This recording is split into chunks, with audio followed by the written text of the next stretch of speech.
Dr. Han Jisoo wiped sweat from her forehead as she finished treating the small, six-legged pet. The creature purred, its blue fur now clean and free of parasites. "There you go, all better," she said, gently placing it back in its owner's arms. The alien, a tall being with silver skin, bowed in thanks before leaving the clinic. Jisoo's small medical facility sat on the edge of human space, on a dusty moon that orbited a gas giant. From her window, she could see 3 different suns, each a different color. Her clinic was simple, just 3 rooms with basic equipment. But aliens from all over came to see her. "That's our last patient for today," said Yunho, her nurse. His tired eyes showed he was ready to go home. Jisoo nodded. "Good. I need to catch up on my—" A loud alarm cut her off. The building shook. Captain Da-hyun rushed into the room, his hand on his gun. "Something big just entered our space." "Very big." "Friendly?" asked Jisoo, already reaching for her emergency kit. Da-hyun shook his head. "Unknown, but it's coming straight for us." The 3 humans moved to the front window. In the distance, a massive ship approached. It was unlike anything Jisoo had ever seen. Dark, covered in what looked like bony plates, with shapes that reminded her of claws and teeth. That's a Turok ship," whispered Yunho, his face going pale. Jisoo's heart skipped. Everyone knew about the Turok. They were the monsters of space, huge predators with natural weapons built into their bodies. They were said to be 12 feet tall with armor for skin and acid for blood. Most people thought they were just animals with technology, dangerous animals. The Galactic Union had strict rules. Avoid Turok space. Never engage. If seen, run. "We need to call for help," said Da-hyun, moving toward the comm system. "Wait," Jisoo said. "Look." The ship had stopped. It was sending a signal. Not attacking, not moving closer, just waiting. "There, requesting permission to land," said Yunho, looking at the signal translator.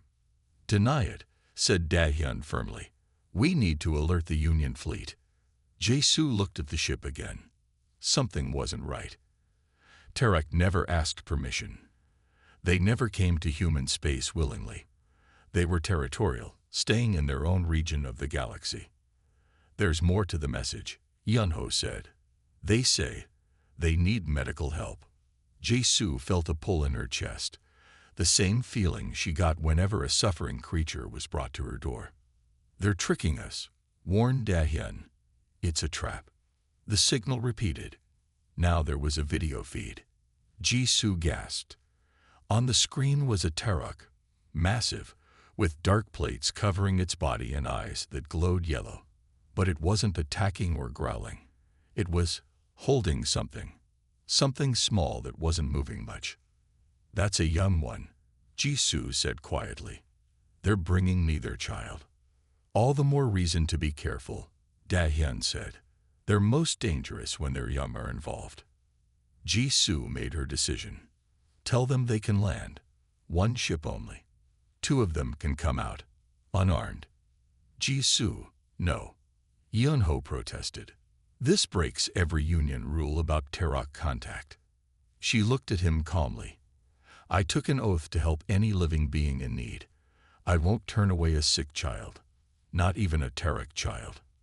Da-hyun sighed but nodded. "I'll prepare security measures.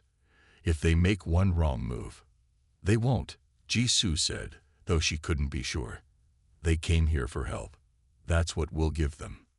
As the massive ship began its landing sequence, Jisoo prepared her examination room. Her hands shook slightly. No human had ever treated a Turok before. No human had gotten this close without being attacked. Today, she would make history, if she survived. The ground shook as the massive Turok ship landed outside the clinic. Jisoo took a deep breath and straightened her white coat. Behind her, Da-hyun checked his weapon one last time. "I'll be right beside you," he promised. The clinic doors slid open. Jisoo gasped at what she saw. 2 Turoks stood there, even taller than she had imagined. Their bodies were covered in dark, overlapping plates that moved like leather when they breathed. Yellow eyes glowed from deep-set sockets in their angular heads. One held a small bundle wrapped in something like cloth. The bundle moved weakly. The Tarak with the bundle stepped forward. When it spoke, the translator converted harsh sounds into simple words. Help, young one dying. Jisoo pushed aside her fear and nodded. Bring the child in. I'll do what I can. Dahyun kept his hand near his gun as the massive aliens ducked to enter the small clinic. Their heavy steps made the floor tremble. Put your child on the examination table, Jisoo said, pointing to the large metal table in the center of the room. Yunho backed away until he hit the wall. His eyes were wide with fear. When the adult Tarak wasn't looking, he pressed a small button on his wrist device, a silent alarm, calling Union authorities. The Tarak gently placed the bundle on the table. Jisoo carefully unwrapped it.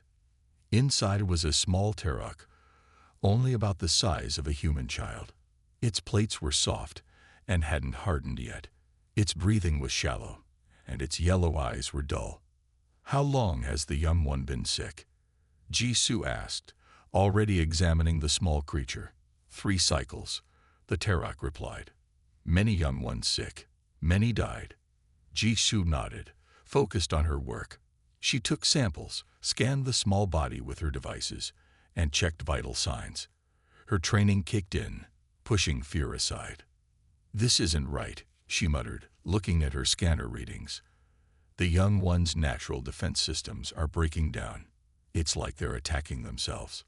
The larger Tarak made a low rumbling sound. Can you save? Jisoo looked up at the massive creature. In its glowing eyes, she saw something unexpected, fear and hope. The same look she had seen in countless parents of all species. I'm going to try, she promised. I need to run more tests. Outside, Yunho slipped away to the back room. His hand shook as he sent a detailed message to Union authorities. Violation of Protocol 7A, human doctor treating Tarak. Request immediate response. He felt guilty but convinced himself it was the right thing to do. Everyone knew the rules about Tarak. They were too dangerous to be this close to human space. Meanwhile, Jisoo worked quickly. She injected the young Tarak with fluids and medicine to stabilize its condition. Her scanner revealed something odd. These patterns in the blood, she said, showing the adult Tarak. They're not natural. These cells have been modified. The Tarak's body stiffened. Weapon. Against our young. Jisoo nodded slowly. I think someone created a disease that only affects Tarak children. This wasn't an accident or natural illness. Dahyun, who had been watching silently, stepped closer. Who would do that? And why? Before anyone could answer, the clinic's alarm system blared. Red lights flashed. Union ships approaching. The computer announced. 6 minutes to arrival. Yunho returned, avoiding everyone's eyes. The adult Tarak turned to him, plates rising in anger. You called them, the Tarak growled. Jisoo moved between them. It doesn't matter now. We have 6 minutes to stabilize this child and figure out what to do next. She turned to the Tarak. I'll need a name for the patient chart. The Tarak seemed confused by the question. Young one has no name yet. Must survive first. Jisoo nodded, understanding. Then for now, I'll call you little one. She gently touched the sick Tarak child. And I promise you this, Union rules or not, I will find a way to help you. Outside, the first lights of approaching Union ships appeared in the sky. The Union ships landed with a heavy thud outside the clinic. Jisoo worked quickly, giving little one medicine to keep it stable. They're here, Dahyun said, looking out the window. 5 ships, at least 20 officers. The adult Tarak moved protectively closer to little one. We'll fight if needed. No, Jisoo said firmly. No fighting. Let me talk to them. The clinic door slid open. A tall man in a crisp Union uniform walked in, flanked by 4 armed guards. His badge read Medical Officer Sun Ki. "Dr. Han Ji-soo," he said coldly. "You are in violation of Union Protocol 7A, no contact with Turok species." His eyes moved to the aliens. "Step away from those creatures." Ji-soo stood her ground. "This young one is my patient. It's sick and needs help." Sun Ki's face hardened. "The Turok are not just aliens, Doctor. They're predators. Dangerous ones. There's a reason for Protocol 7A. "See for yourself," Ji-soo said, pointing to her medical scans. "Someone created a disease to kill their children. It's biological warfare." Sun Ki hesitated, then stepped closer to look at the scans. His eyes widened slightly. "Even if that's true," he said, lowering his voice, "it's not our problem. The Turok have attacked our colonies, killed our people." The larger Turok, who had been silent, suddenly spoke. "Only defend territory. Never attack first." Sun Ki laughed. "Is that what they told you, Doctor?" "My name Kair," the Turok said, "leader of Southern Clan. We lose 50 young ones to this sickness. Soon, no more Turok." Ji-soo looked at Sun Ki. "They're facing extinction." "Good," one of the guards muttered. Kair's body stiffened, but it didn't attack. Instead, it did something unexpected. It knelt down, making itself smaller. "Human doctor," Kair said, "we know humans fear us. But humans also only species smart enough to help. That's why we come." Sun Ki seemed surprised by this gesture. He turned to Ji-soo. "You know the protocol. I should arrest you and hand over these Turok to Union scientists." "And what would those scientists do?" Ji-soo asked quietly. "Study them, or finish what this disease started." The room fell silent. Little One made a soft whining sound. Without thinking, Ji-soo stroked its head gently. The small Turok's breathing eased slightly. "Look," Ji-soo said, "I know what the Union says about Turok, that they're just animals with weapons for bodies. But I've treated hundreds of alien species. I know intelligent life when I see it." She pointed to her medical scanner. "These scans show brain activity as complex as any humans. They have culture, language, family bonds. And someone is trying to wipe them out by killing their children." Sun Ki frowned, clearly troubled. He moved closer to the scanner, studying it carefully. "The disease targets only the youngest," Ji-soo explained. "It attacks the systems that would eventually grow into their natural defenses, the very things we fear about them." In-ho, who had been quiet until now, stepped forward. "Sir, when I called the Union, I thought I was doing the right thing. Now I'm not so sure." Sun Ki looked at Little One, then at Kerr. Finally, he turned to his guards. "Wait outside," he ordered. When they left, he turned back to Ji-soo. "You have 12 hours, he said quietly. 12 hours to prove this disease is engineered and not natural. 12 hours to convince me these Turok deserve our help." Ji-soo nodded. "Thank you." After Sun Ki left, Kair approached Ji-soo. The massive alien towered over her, but its posture was respectful. "Why you help?" Kair asked. "When your kind fears mine." Ji-soo smiled slightly. "Because that's what humans do at our best. We help those in need, even when we're afraid." Kair made a sound that might have been a laugh. "Perhaps humans scary in different way, not with claws and teeth, but with kindness no one expects." Ji-soo turned back to Little One. "Now let's figure out who's doing this to your children, and how to stop it." Night fell on the small moon. The 3 suns disappeared, leaving only stars. Inside the clinic, Ji-soo worked tirelessly. Her eyes burned from staring at screens for hours. "You should rest," Yeon-ho said, bringing her a hot drink. Ji-soo shook her head. "I only have 8 hours left. Sun Ki will come back expecting answers." Little One slept in a special bed Ji-soo had made. Its breathing was still weak, but steady.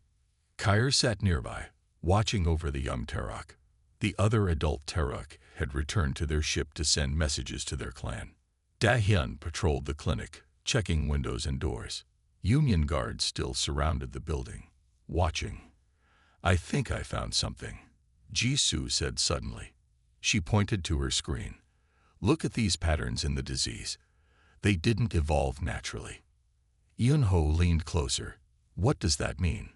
"It means someone made this disease specifically to kill Terek children."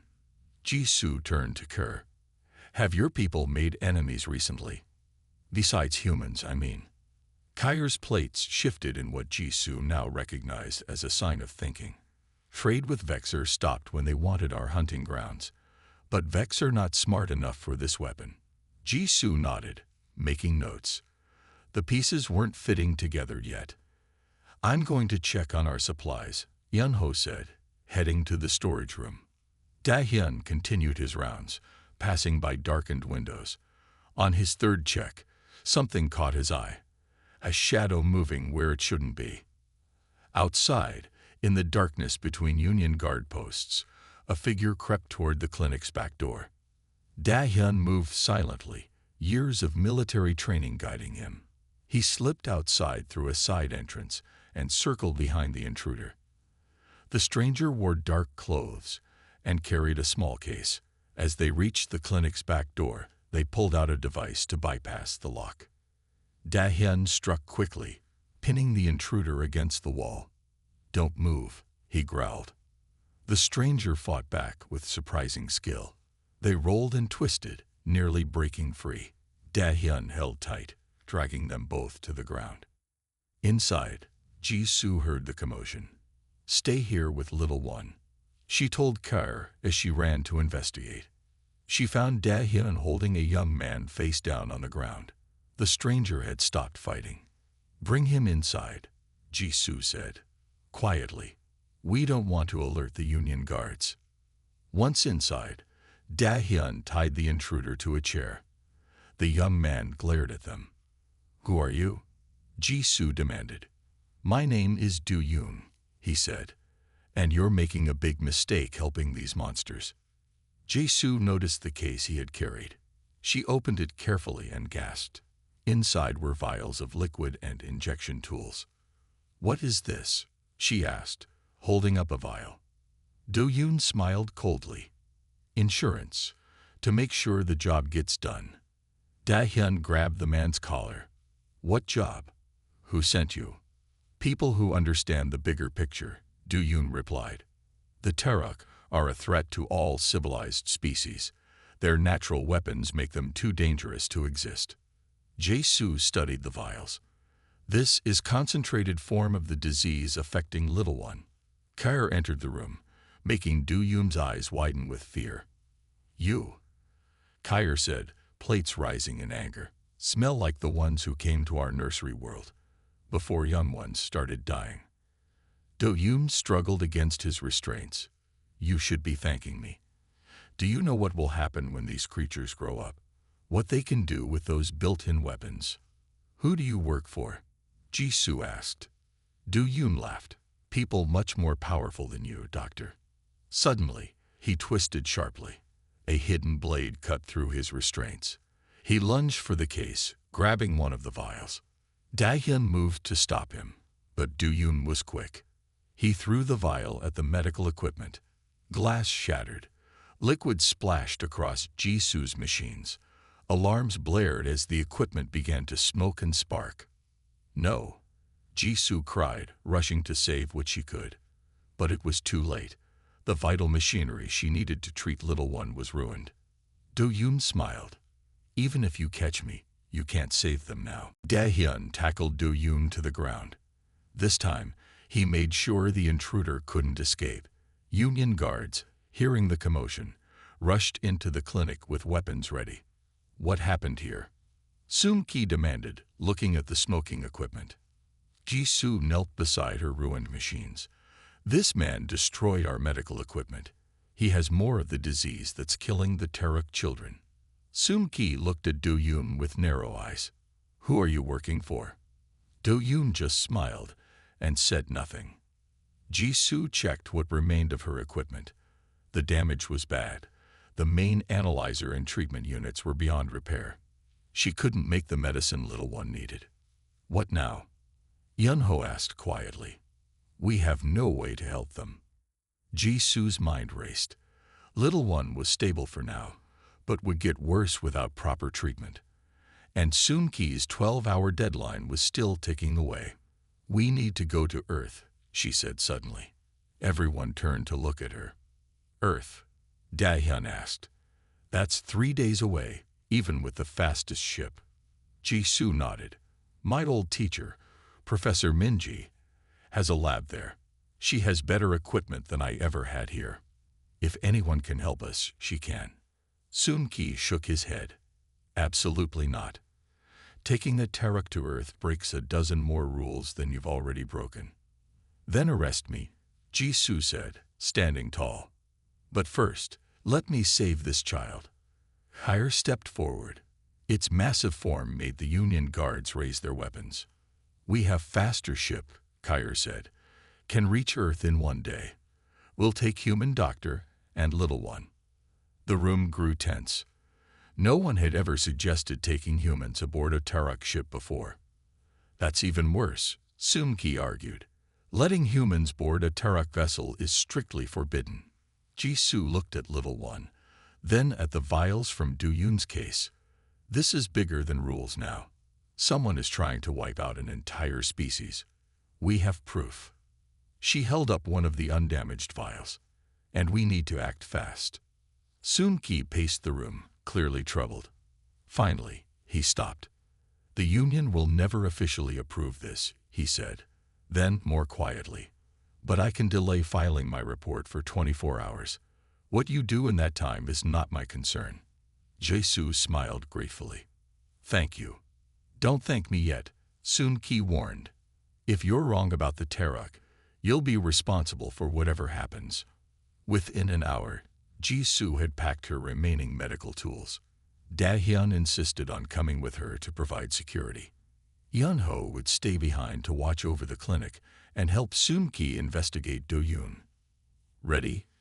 Kair asked as they approached the Terok ship. Jisoo nodded, carrying little one carefully. The young Terok was getting weaker. Inside the Terok ship, Jisoo was surprised. She had expected a dark, scary place. Instead, she found a ship that was practical and clean. Different, yes, but not the monster lair humans imagined. This way, Kair said, leading them to a room with soft bedding, for little one to rest. As the ship lifted off, Jisoo set up what equipment she had. Dahyun stood nearby, still looking uneasy. I never thought I'd be on a Terok ship, he whispered. My old commander would have a heart attack. Jisoo smiled as she checked little one's vital signs. Sometimes we have to let go of old fears to do what's right. During the journey, Kair showed Jisoo more of the ship. There were other Terok aboard, all curious about the humans. Some had young ones too. Not sick yet, but at risk. Our species old, Kair explained. We explore space before humans leave their planet, but few children born now. This disease could end us. Jisoo learned that Terok valued family above all else. Their fearsome weapons evolved to protect their young, not to conquer others. Humans think we monsters, Kair said, but we just different. Strong outside, gentle inside. As Earth came into view, Jisoo felt a mix of hope and worry. She had broken many rules. Her career might be over. But looking at little one, fighting to live, she knew she would make the same choice again. Almost there, she told the young Terok, hold on just a little longer. The Terok ship approached Earth with caution. They stayed behind the moon at first, hiding from Earth's defense systems. I need to call Professor Minji, Jisoo said. Otherwise, Earth defenses will attack your ship. Kair nodded. Use our communication system. It is safe. Jisoo sent a message to her old teacher. Minutes passed in tense silence. Finally, a response came through. Jisoo, is that really you? Professor Minji's voice sounded surprised but warm. And you're on a Terok ship. The tracking system must be wrong. It's not wrong, Jisoo explained quickly. I have a sick Terok child who needs help. Someone created a disease to kill their young. I need your lab, your equipment. There was a long pause. This breaks every rule in the book, Minji finally said. But then, you never did care much for rules when a patient needed help. Send me your landing coordinates. I'll make sure you get through safely. An hour later, the Terok ship landed in a remote forest area. A small group waited for them. Professor Minji and 3 assistants. Their eyes widened as the massive Terok emerged from the ship. My goodness, Minji whispered. They're even more impressive in person. Jisoo carried little one out, wrapped in a special blanket to keep it warm. This is my patient. The disease is getting worse. Minji nodded, recovering quickly from her shock. My facility is underground, about 1 mile from here. We have transport waiting. As they traveled, Da-hyun kept watch for any signs of trouble. Kair and 2 other Terok followed, making the transport vehicle sink low on its wheels from their weight. Minji's laboratory was hidden beneath what looked like an ordinary research building. Inside, it was much bigger than Jisoo expected, with advanced equipment she had only dreamed of using. This isn't a normal university lab, Jisoo said, looking around in wonder. Minji smiled. Let's just say some of my research isn't published in the regular journals. Now show me what we're dealing with.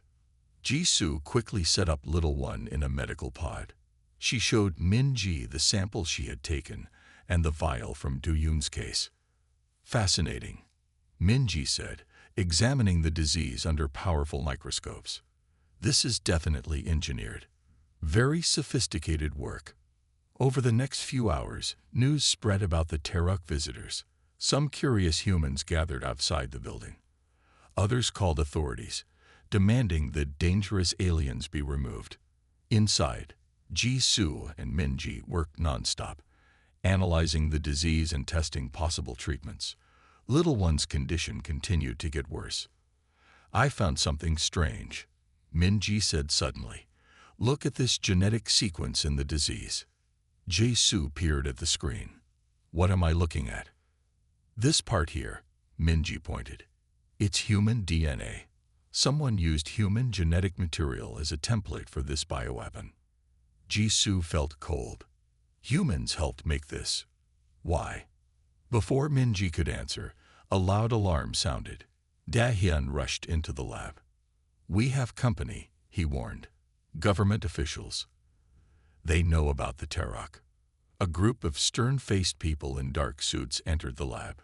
Their leader, a woman with short gray hair, stepped forward. Professor Minji, she said coldly, you've brought dangerous aliens to Earth without authorization. This facility is now under government control. Minji stood her ground. Director Tae, these aliens came for medical help. They pose no threat. Director Ta glanced at the Terok with obvious fear. They are the most dangerous predator species we know. Their very presence here violates national security. They're also intelligent beings with a dying child, Jisoo argued, and we've discovered something important. The disease killing their children was made using human DNA. This caught Director Tae's attention. What are you suggesting? I'm suggesting, Jisoo said firmly, that someone from Earth might be involved in biological warfare against the Terok, and we need to find out who. Little one made a weak sound from the medical pod. Its condition was worsening by the minute. Director Ta looked at the sick Terok child, then at the adults. For a moment, her stern expression softened. You have 48 hours, she finally said. Find your proof and save the child if you can. But after that, the Terok must leave Earth. As Director Ta and her people left, Jisoo turned back to little one. The young Terok's life signs were fading. We're running out of time, she whispered. Jisoo rubbed her tired eyes. She had been working for 18 hours straight. Little one's condition was critical now.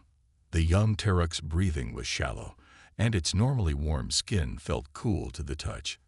I've tried everything, Jisoo said, her voice breaking with frustration. Nothing works against this disease. Professor Minji placed a hand on Jisu's shoulder. Don't give up. We're missing something. Kair hadn't left little one's side. The massive alien sat quietly, watching over the sick child. Other Terok took turns bringing food and checking on them. Maybe we're thinking about this wrong, Minji said suddenly. We're treating the Terok like they're human, but they're not.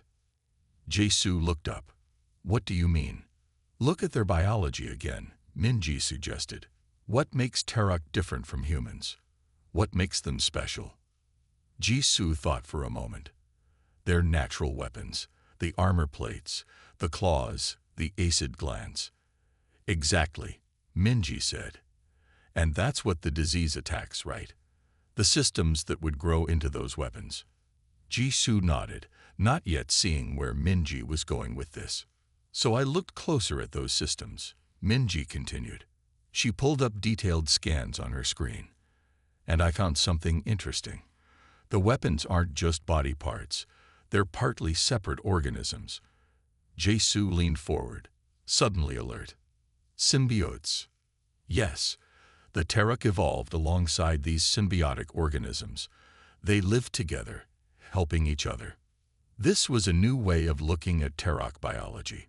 Jisu felt excitement building, the first hope she'd had in hours.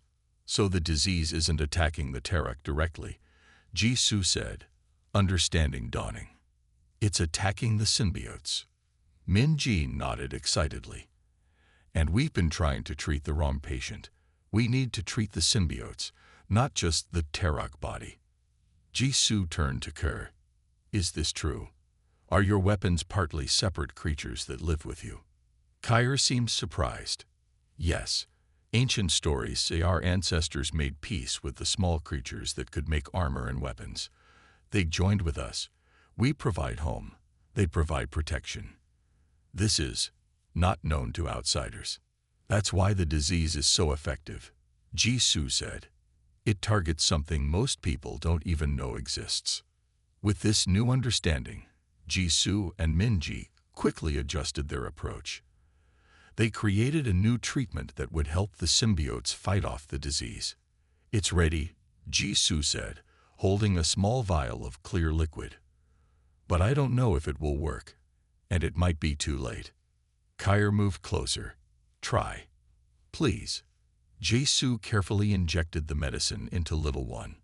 Then they waited. 1 hour passed. Then 2. Little one showed no change. It's not working, Jisu said, her heart sinking.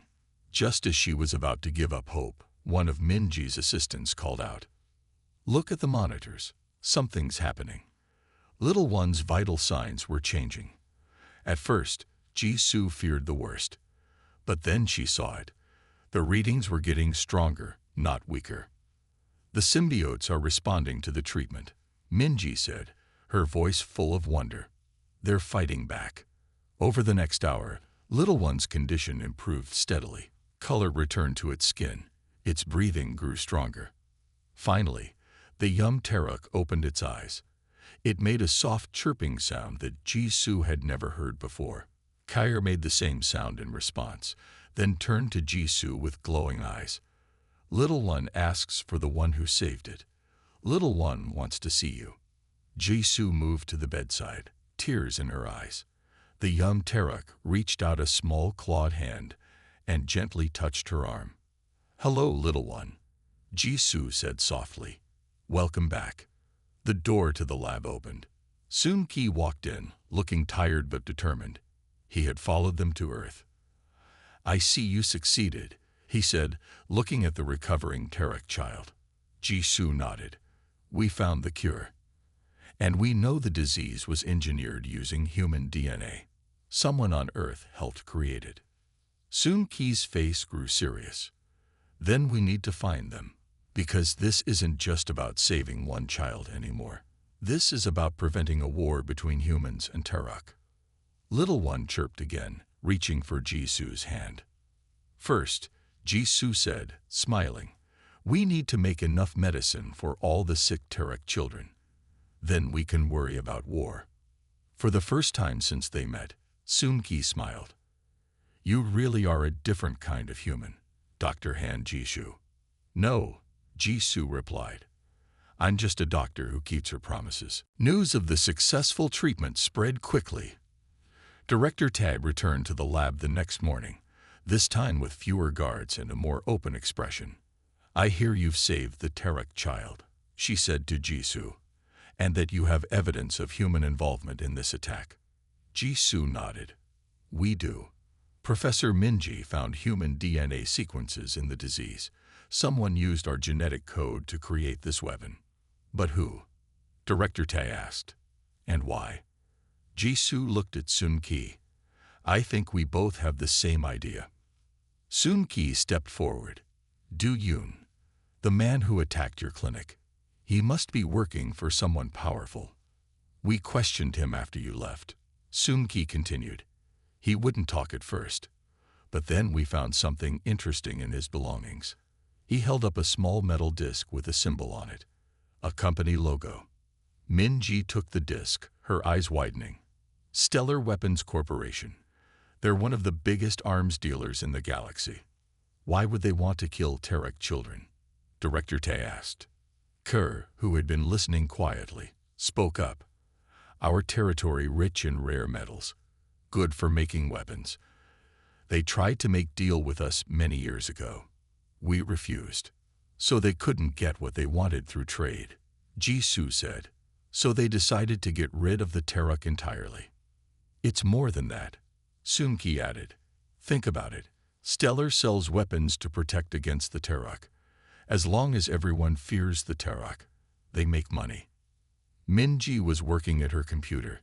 I've been digging into their research division. Look at this. She showed them files on the screen. They hired 3 geneticists from Earth last year, all experts in bioweapons. We need more than just suspicion, Director Ta said. We need solid proof if we're going to accuse a company this powerful. Jisoo looked at the vial of medicine she had created. What if we use their own weapon against them? Everyone turned to her. The disease has human DNA in it, Jisoo explained. That means we can trace exactly which humans it came from. Each person's DNA is unique, like a signature. My lab can do that, Minji said. We'll need a few hours. While Minji worked, Jisoo and Kair prepared more medicine for the other sick Tarak children. Little one was now strong enough to sit up and take short walks around the lab. It stayed close to Jisoo, clearly attached to the human doctor. Da-hyun had been communicating with Yeon-ho back at the clinic. Yeon-ho says union officials are getting nervous. Word is spreading about humans helping Tarak. Some support it, others are angry. Jisoo nodded.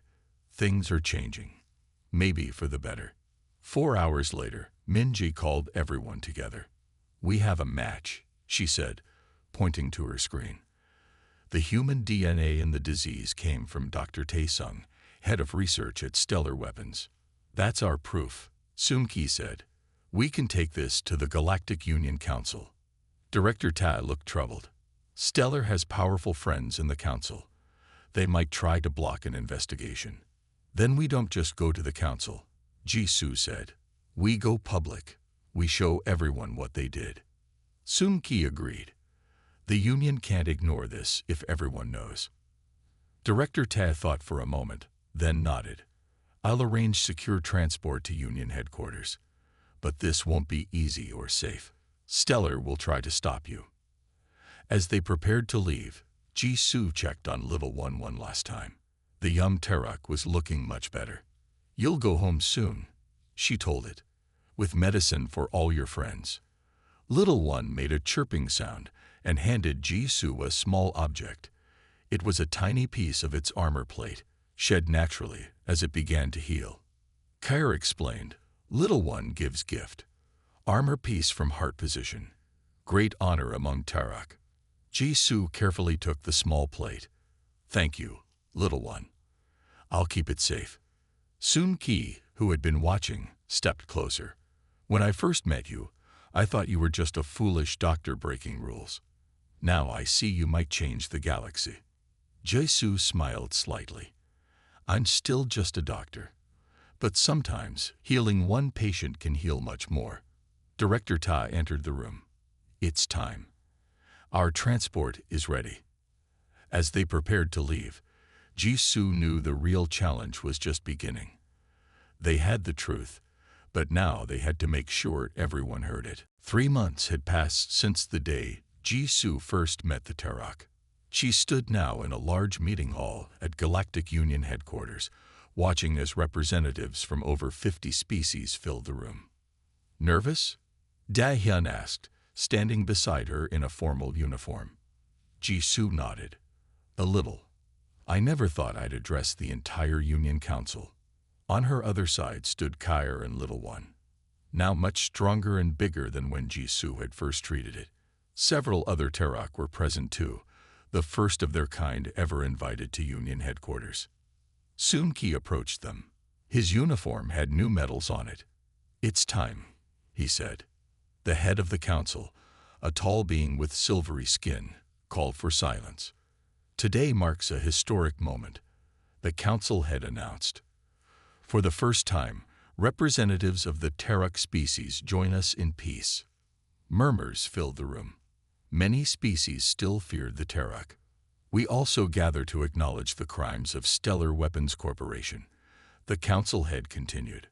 Thanks to evidence provided by Dr. Han Jisoo, Professor Min-ji, and Officer Soon-Ki, we now know Stellar created a biological weapon to exterminate the Terok. On a large screen, images appeared showing the arrest of Stellar's leaders, including Dr. Taesung. Their trial had been quick once the evidence was presented. Stellar Weapons Corporation has been dissolved, the council head said. Its assets will be used to help the Terok recover and to establish a new medical exchange program.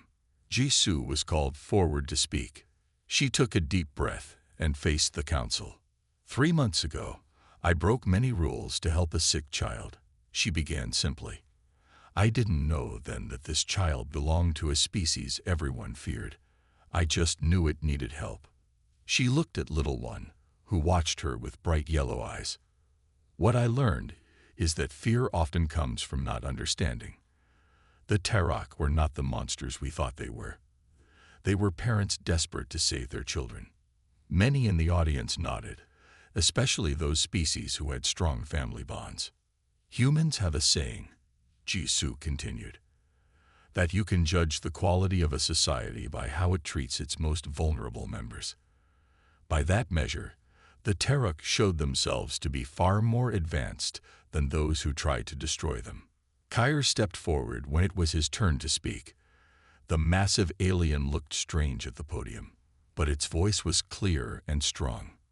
For many years, others fear Terok. We fear others. Today, this changes. Terok thank human doctor who saved our future. When all others turned away, she helped. This is strength greater than any weapon. The council then called for a vote on a new proposal to create a medical alliance that would share knowledge across all species, with Jisoo as its first director. The vote passed with overwhelming support. Afterward, there was a smaller, more personal ceremony. Kyre presented Jisoo with something rare and precious, a Terok name. From this day, you are Jisoo Kertek, Kyre announced. In our language, it means the one who heals with courage. The other Terok made sounds of approval. Little One stepped forward and gently touched Jisoo's hand with its clawed one. Little One stay with you, Kyre explained. Learn human medicine. First Terok doctor. Jisoo smiled, touched by this honor. I would like that very much. As the ceremony ended, Jisoo looked out at the gathering. Humans, Terok, and dozens of other species talking together. Her small clinic had grown into something far greater than she had ever imagined. What comes next? Dahyun asked, joining her. We keep learning from each other, Jisoo said. We keep healing. A commotion at the entrance caught her attention. Union guards were escorting a new visitor, a being unlike any Jisoo had seen before. It moved like flowing water, with colors shifting across its surface. The guards looked nervous. What is that? Dahyun whispered. Soon Ki checked his datapad. A mistwalker. From beyond the outer rim. We've never had contact with them before. The strange being approached Jisoo directly. A translator device converted its vibrations into words. We hear of human who helps all species, the mistwalker said. We have sick ones too. Will you help? Jisoo looked at little one, then at Kyre, then at her human friends. She thought of her small clinic where this all began, and how a single act of compassion had changed the galaxy. Yes, she answered simply. That's what humans do.